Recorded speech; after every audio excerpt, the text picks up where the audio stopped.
Rutgers is bowling. I'm Pat Lanny. Brian Fonseca's here to talk about Rutgers' 31-17 win over Maryland that clinched its spot in the postseason for a second year in a row. So let's kick it off right away. What stood out? Is it just going to the postseason? Yeah, I think no one will really say it like this, but I think there's a huge feeling of relief around everybody because I think everyone probably believed they make the postseason. I think that was not their main goal for the season, but to kind of just knock that off with 2 games left in the year. You lose this game, you start kind of counting down how many games you have left, how many you have to win. It's out of the way. You can kind of play the last 2 games kind of carefree. And now the season, like we talked about, the losing streak, the up and down nature of the year, they're 6-4 with 2 games left. They can still go 8-4, which would by our measure, be a great season, right? So Imagine this: 4-0, 0-4, 4-0. That's the definition of the roller coaster, and not completely out of the picture. Obviously, Rutgers is going to play a good Illinois team next week, followed by Michigan State at Michigan State. But it's realistic, and I think an 8-4 Rutgers team has a really good shot of finishing in one of those top tier bowls. So they have a lot to play for, and clearly, all these guys that keep coming back, playing through injuries, whether it's Kyle Monungai, Aaron Lewis, Robert Longerbeam, Tyreen Powell, like the list goes on and on of guys playing dinged up.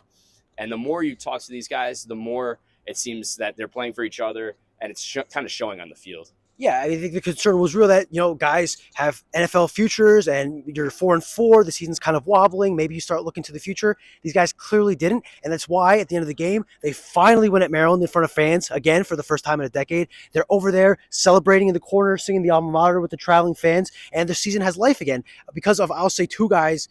There's a lot of guys you can credit, but 2 guys to me stick out. One, Ethan Kaliakmanis today was great again. He's had 4 straight games where he's been really good, but today in Minnesota especially, he's been tremendous. He kind of closed the door on Maryland to start the fourth quarter, found Dymere Miller in that corner with a perfect pass, and offensively really led a really efficient performance. I thought he was great. And Kyle Monungai, I mean, what more can you say about the guy? He's done many great things at Rutgers. He stamped his place in Rutgers history today. Yeah, he's over 1,000 yards for the second year in a row. And the really cool moment here was that he was celebrating with Ray Rice, who's the last guy to do that. So really an iconic moment for Monungai. And like we said, he's one of those guys that was questionable coming in. He's giving it everything he has to write his legacy and leave it here. So I know you're going to love writing about that moment. Yeah, I talked to Ray Rice outside the Rutgers locker room afterwards, and he said, he shared a little bit of a moment here with Kyle Monungai, and he said it was kind of like passing the I forgot what word he used. I don't want to misquote him, but kind of passing the torch. That's it. That's exactly it. And he said that he would watch Kyle Monungai run on the field, and he'd kind of do some hesitation himself, and he'd see Kyle Monungai make the same move. So I think it's really interesting that Rutgers has now had 4 running backs in program history to do back-to-back years of 1,000 yards rushing, and it's happened every 20 years. In the 70s, it was J.J. Jennings. In the 90s, it was Terrell Willis. In the early 2000s, it was Ray Rice, and now you got Kyle Monungai, and just kind of, we talked a lot about him being one of the great running backs. Certainly a generational running back by that measure. And he didn't have a great day today.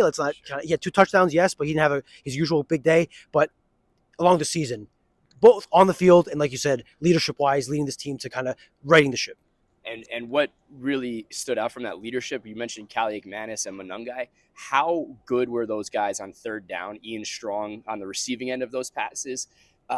Rutgers won this game, in my opinion, because of the critical moments and how it performed on third and fourth down. It seemed like every single time Kaliakmanis hit Strong, they had some gaudy numbers in that regard. And that was huge for Rutgers. The thing that I'm also taking away is, like, Maryland had beat Rutgers badly 3 straight games. It hasn't been so much of a rivalry, but today it kind of felt like it a little bit. Yeah, and I think Rutgers is happy to beat Maryland again. It's you've got to be tired of getting beat by these guys year after year, and to kind of give it back to them is probably great, especially for Rutgers. Doing so defensively, really good against this offense. We hyped this offense up to be the 1999 Rams or whatever, and the greatest show on turf. And Rutgers really did a good job limiting them.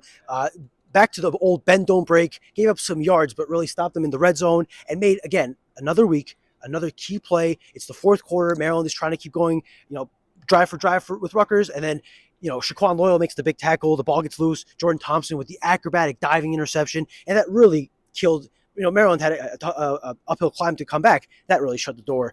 So again, a defense that was really going off the rails during that losing streak. Again, back-to-back games, playing really well. Joe Harris-Simiak has really turned that unit back.